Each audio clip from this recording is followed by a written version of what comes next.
Welcome to the deep dive. You, our listener, you've likely thought about this one, haven't you? That really captivating question. Will humans be, zipping through time by the year 3000? Oh yeah, it's a classic. Comes up all the time. Totally. It's fueled by everything, right? From H.G. Wells way back in 1895 with the time machine hmm to, Back to the Future.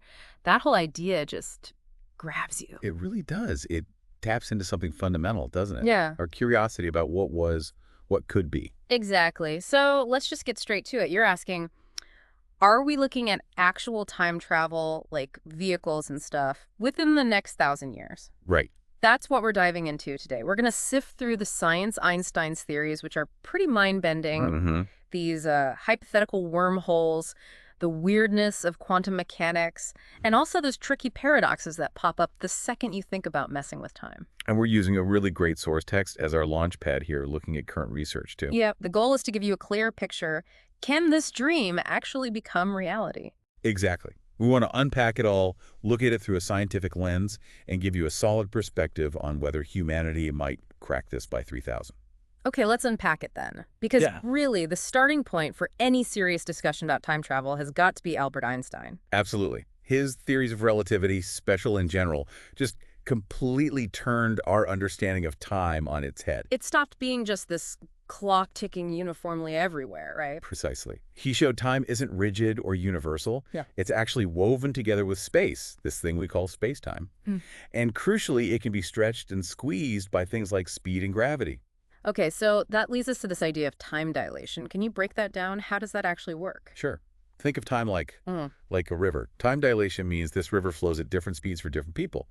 Depends on how fast you're moving compared to someone else. Uh-huh. That's special relativity. Or how strong the gravity is around you, that's general relativity. So if I zoom off in a super fast spaceship, Your personal clock ticks slower than one back here on Earth. You'd age less. wow. And that's not just a theory. Nope. Proven. The Keating experiment back in the 70s did exactly that. Flew atomic clocks on planes Oh, yeah. and measured tiny but real time differences compared to clocks on the ground. Incredible. And gravity does it too. Stronger gravity, slower time. That's general relativity. Gravity warps space-time. The stronger the warp, the slower time flows within it. Like near a black hole. right? Exactly. And we saw evidence way back in 1919 starlight bending around the sun during an eclipse, just as Einstein predicted. Okay. And look, this isn't just theory. It affects you every day. Your GPS. Yeah. Those satellites are moving fast, Mm. and they're in weaker gravity. Their clocks run slightly faster than ours. Huh. They have to constantly correct for that difference. If they didn't account for time dilation, your GPS navigation would be way off, like miles off within a day. Seriously? Okay, so time dilation is real. We can travel forward in time, technically. Yep. Faster, anyway. It's a one-way street, though, Mm. based on speed or gravity, not the controlled jumps you see in movies. No going back. Ah, right. The going back part. That's where we bump into the arrow of time, isn't it? Like a universal one-way sign. That's a good way to put it. It comes from the second law of thermodynamics. Hmm. Basically, things tend to get more disordered, more chaotic over time. Entropy increases. Like shuffling a deck of cards. It gets messy, doesn't magically restack itself. Exactly. Order tends towards disorder. That natural flow gives time its direction, past to future. So classical physics makes going backwards look, well, extremely unlikely. It feels like the universe just doesn't want things to unhappen. And trying to force it slams you into causality, right? Causes have to come before effects. Precisely. If you could go back, you could mess with that order. Effect before cause? Logical nightmare. Which leads us straight to the big one, the grandfather paradox. Yes. The classic. Can you just quickly walk us through that again? It really highlights the problem. Sure. So the paradox goes, you travel back in time, and you somehow prevent your grandparents from ever meeting, maybe accidentally, maybe on purpose. Okay. Well, if they never met, your parent wouldn't have been born, which means you wouldn't have been born. Right. So how could you have traveled back in time in the first place to stop the meeting? It's a self-canceling loop, a logical impossibility. Yeah, that definitely ties your brain in a knot. It makes you wonder if the universe itself just prevents things like that, some kind of rule. Some physicists think maybe. It's a really strange thought. So classical physics puts up some pretty big roadblocks. Yeah. But then there's quantum mechanics, The weird stuff. the really weird stuff. And our source points out it offers some, let's say, intriguing possibilities, even if they're way out there. How does it differ so much from classical physics on this? Well, down at the quantum level, things get fuzzy. Particles can be in multiple places or states at once superposition, Hmm. and they can be linked, entangled, so measuring one instantly affects the other no matter the distance. The rules just seem different down there. So could those quantum quirks maybe open a door, a loophole for time stuff? Some speculate, yes, like take the many worlds interpretation. That Okay. suggests that every time a quantum event has multiple possible outcomes, the universe actually splits, creates parallel universes for each outcome. Whoa. So if I went back and say, did prevent my grandparents' meeting, In that interpretation, you wouldn't erase yourself. You'd just create a new branch, a new timeline where you don't exist. Your original timeline would carry on untouched. a get out of paradox free card, kinda. Sort of. It Yeah. resolved the logical contradiction, but, Oh. well, it means countless parallel universes constantly splitting off. It's a wild idea. No kidding. That's a lot of universes. And this connects to the hunt for a unified theory, right? Trying to link relativity and quantum mechanics. Exactly. We have general relativity for gravity and the big stuff, quantum mechanics for the small stuff. But they don't play nicely together.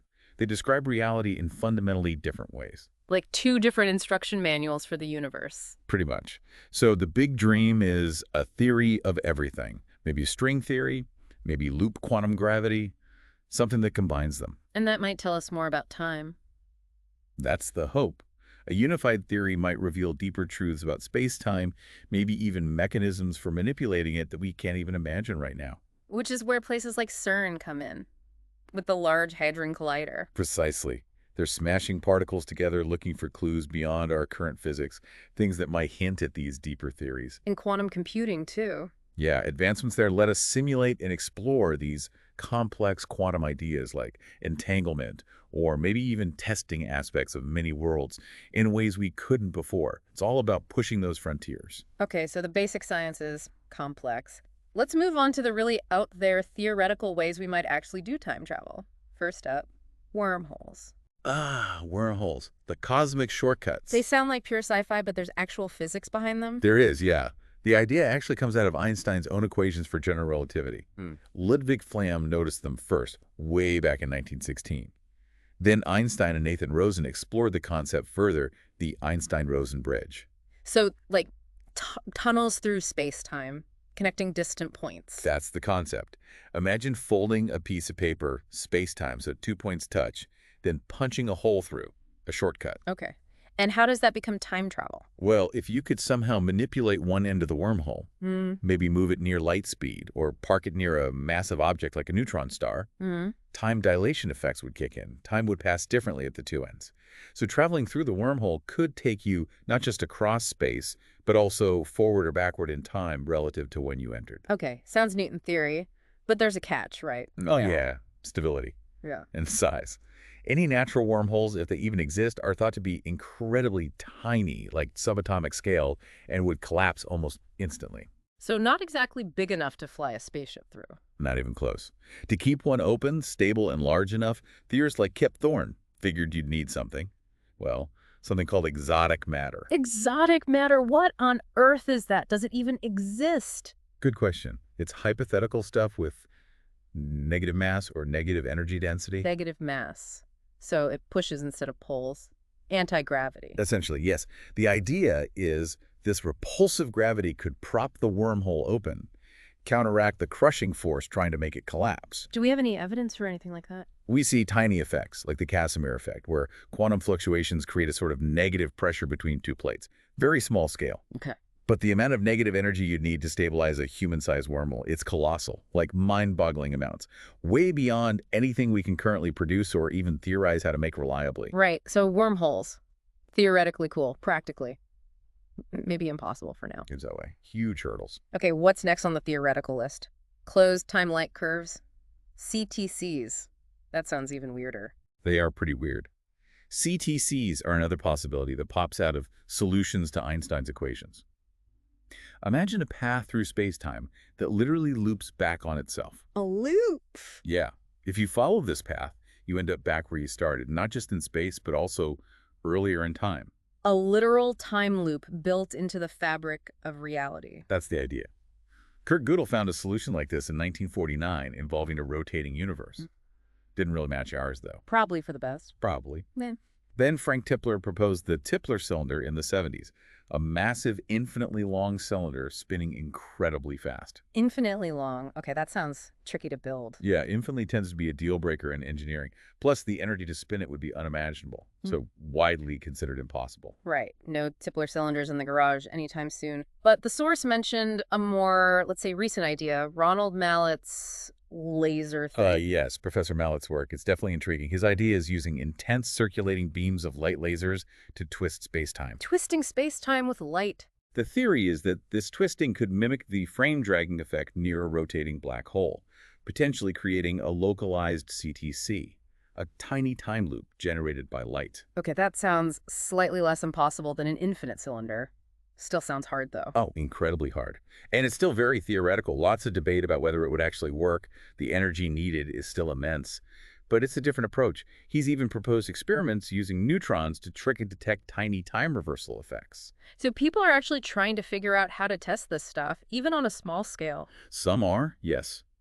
There's also work looking at Bose-Einstein condensates weird states of matter to maybe simulate these extreme space-time conditions in a lab.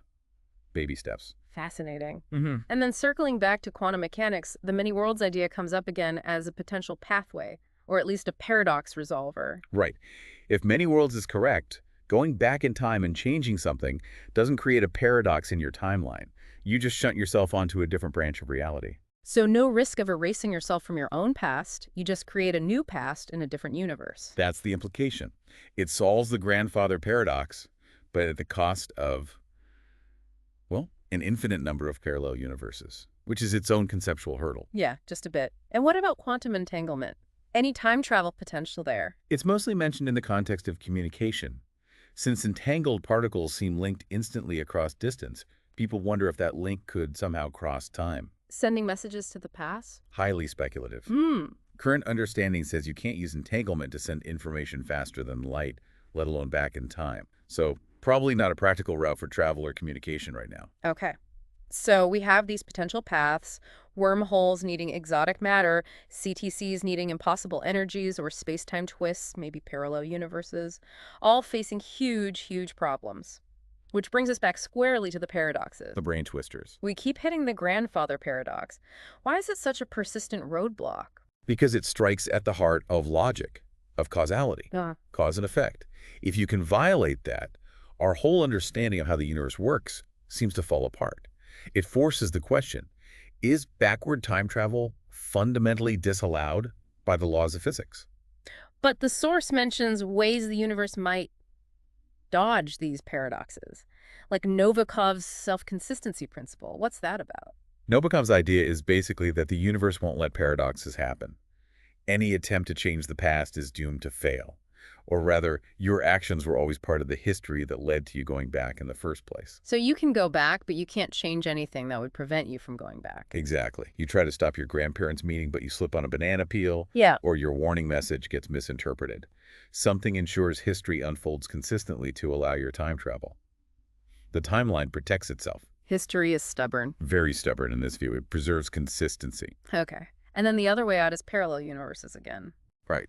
Go back, make a change, and poof, you're in a new universe. No paradox in your original timeline because you didn't change it. You just created an alternate one. And there was a third idea, quantum consistency. Yeah, that's more subtle. People like Seth Lloyd suggest quantum mechanics itself might prevent paradoxes through probabilities. How so?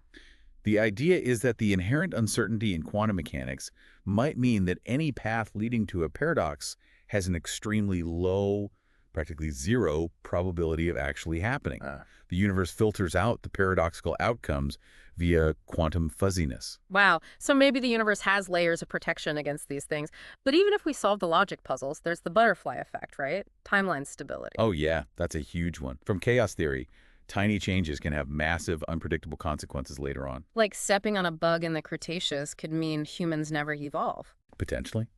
Or something equally drastic and unforeseen. Even the smallest interaction with the past could ripple outwards, changing everything in ways you could never predict or control. How do you ensure you don't accidentally erase your own present or create something much worse? It's a terrifying level of responsibility, and that's assuming we could even get there. Let's talk about those practical barriers, again, energy and technology. Our source really hammered this point. They're rightly so. These are probably the showstoppers, honestly. The energy needed for stable wormholes or spinning cylinders or even Mallets lasers is just staggering. We're talking stellar-level energy outputs. Energy like draining a whole star. Potentially, yeah. Or something on that scale. We have absolutely no way to generate, control, or even handle that kind of power right now. Not even close. Future fusion power might help, but we're talking orders of magnitude beyond that. And it's not just raw power, is it? It's control. Extreme precision. You're trying to manipulate the very fabric of space-time. A tiny mistake. Could you accidentally create a black hole? Rip space-time apart? The level of fine-tuning required is unimaginable with current or foreseeable tech. Okay, so the hurdles are immense, astronomical, really. Given that, what's actually happening in research now? Are scientists really working on this stuff? Well, yes and no. Nobody's building a DeLorean in a lab. But physicists are exploring the fundamental questions. At the LHC, they're looking for hints of extra dimensions or new particles predicted by theories like string theory. Discoveries there could rewrite our understanding of space-time. So foundational physics that might, down the line, be relevant. Exactly. And quantum computing, as we mentioned, lets us probe quantum weirdness, exploring entanglement, superposition, maybe testing aspects of many worlds that deepens our understanding of how reality might work at levels relevant to time. And what about Mallet's work? Is he still pushing the laser idea? He is. It remains theoretical and faces skepticism. But he's proposed tangible experiments, like using neutrons to look for tiny time reversal effects near circulating light beams. It's about trying to find any experimental handle, however small, on these ideas. So foundational research, exploring quantum effects, some specific theoretical proposals being investigated, but definitely no time machines yet. Not even close to human scale, no. Okay, so let's jump way ahead. The year 3000, almost a millennium from now. What kind of breakthroughs would we need to make time travel plausible by then, according to the source? We'd need revolutions, basically. First, energy, unprecedented levels, maybe advanced fusion, maybe something totally speculative like harnessing zero-point energy from the vacuum of space, something orders of magnitude beyond today. Okay, step one, near limitless clean energy. Got it. What else? Exotic matter. If wormholes are the route, we need to figure out how to create and manipulate large quantities of stuff with negative energy density. That requires a massive leap in our understanding of quantum field theory. Right, the anti-gravity stuff. Or maybe totally different approaches. Perhaps advances in quantum technologies could allow nanoscale space-time engineering, manipulating space-time directly on tiny scales, perhaps bypassing the need for giant structures. Okay, that sounds incredibly advanced. It is. And underpinning all of this, ideally, would be that unified theory of physics. It might reveal completely new principles, new ways to interact with space-time that we haven't even conceived of. A lot of ifs and maybes, but over 975 years, who knows? Exactly. It's a vast stretch of time for discovery. All right, let's play pretend for a minute. Imagine we do crack it. By 3000, time travel is real. What does our source say about the impact on society? Let's start with the good stuff, science and education. Oh, the potential is mind-blowing. Historians could witness events firsthand, see how the pyramids were really built, experience daily life in ancient Rome or Mesopotamia. No more guesswork. An end to historical debate. Maybe. Archaeologists solving mysteries instantly. Scientists studying dinosaurs in their actual habitat, watching supernovae happen up close. And education. Imagine learning history by visiting it, talking to historical figures well, observing them maybe, witnessing key events. It would be utterly transformative. A living library of time. What about fun, tourism? The source mentioned time safaris. Yeah, the commercial potential would be huge, wouldn't it? Trips to the Jurassic period, tours of Renaissance Florence. Sign me up. But dangerous, surely. Incredibly. The source stresses the absolute need for strict rules, maybe observation only, using technology to make travelers invisible or intangible, anything to prevent contaminating the timeline. The risks of interference are just too high. Yeah, the butterfly effect again. Which leads to the dark side, the ethical nightmares and societal challenges. What are the big concerns there? They're profound. Altering the past, even accidentally, could erase people, nations, change history in horrific ways, and intentional misuse. Governments rewriting history to suit them. Corporations eliminating rivals before they start, individuals settling scores. The potential for abuse is terrifying. We'd need rock-solid international agreements, ethical frameworks, but how do you enforce them across time? A temporal police force. Seems unlikely. Very challenging. And there's the personal toll, too, the psychological impact on the travelers. How so? Imagine the culture shock. Seeing plagues, wars, vastly different social norms firsthand, it could be deeply traumatic. Existential crises. You'd need serious support systems for anyone undertaking such journeys. Right, it's not just a fun adventure. It could mess you up pretty badly. Okay, so bringing it all together, we've looked at the science, the theories, the paradoxes, the potential, the dangers. What's the final verdict for the year 3000? Is it likely? The source presents a balanced view. On one hand, optimism. 975 years is a long time for science. Think how far we came in the last millennium. Exponential progress is possible. Projects like ITER show we're working on the kind of energy needed, even if it's a long way off. So never say never. Kind of. But then there's the skepticism. The energy requirements might just be fundamentally too high. The paradoxes might be truly unsolvable. Exotic matter might not exist or be controllable. And the ethical risks. Exactly. The dangers might lead to a global ban, even if it becomes technically possible. Or other global crises could simply divert attention and resources for centuries. There are many ways it might not happen. So the most likely prediction, according to our source. Plausibly, by 3000, we'll understand time much better theoretically. We might even have small-scale lab experiments, maybe sending particles on tiny time loops. That seems feasible. But not people, not machines zipping around. Probably not.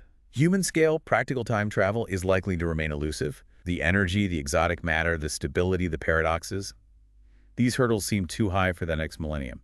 So if it exists at all. You would likely be incredibly restricted, maybe for highly specialized scientific observation only, under extreme regulation, with technology to prevent interference, not the free-for-all you see in fiction. Okay, so particle time travel, maybe human time travel?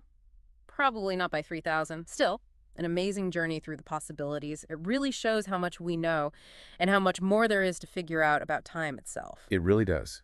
It's a field that pushes physics and philosophy to their limits.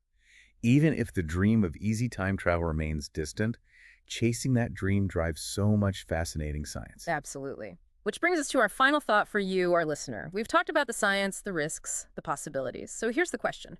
Even if we could develop time travel by 3000, considering everything we've discussed, the paradoxes, the potential for misuse, the butterfly effect, should humanity pursue this power without absolute guarantees it won't backfire catastrophically? It's a heavy question. It's not just about can we, but ought we?